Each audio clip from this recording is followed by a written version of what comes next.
यह कहानी एक छोटे से गांव से शुरू होती है। एक गांव में एक मेहनती किसान रहता था। उसका नाम विनोद था। वह बहुत ईमानदार और परिश्रमी व्यक्ति था। उसके पास एक छोटी सी जमीन थी जहां वह अपने परिवार के लिए फसलें उगाता था। लेकिन हर साल विनोद की फसल अच्छी नहीं होती थी और वह बहुत परेशान रहता था।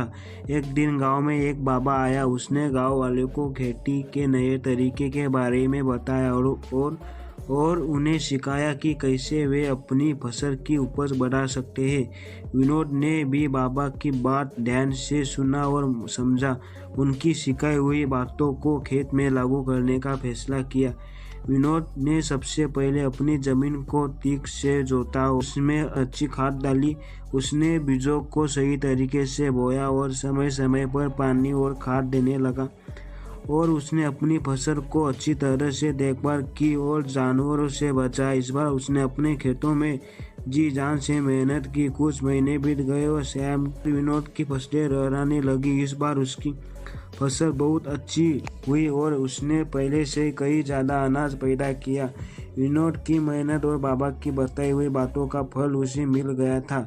उसने अपने अनाज को बाजार में बेचा और अच्छा मुनाफा कमाया। विनोद खुशी से घर आया और अच्छी आमदनी के बारे में अपनी पत्नी को बताया। उसकी पत्नी खुश हुई और विनोद को बोली ये सब आपकी मेहनत का फल है। विनोद की सफलता की खबर पूरे गांव में फैल गई। गांव के अन्य किसान भी विनोद की तरह बाबा की सिखाई हुई बातों को अपनाने लगे और अपनी फसलों की देखभाल अच्छे से करने लगे।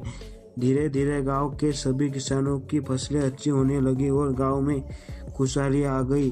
विनोद की मेहनत और ईमानदारी ने उसे और उसके परिवार को बेहतर जीवन दिया। उसने अपने बच्चे को अच्छी शिक्षा दी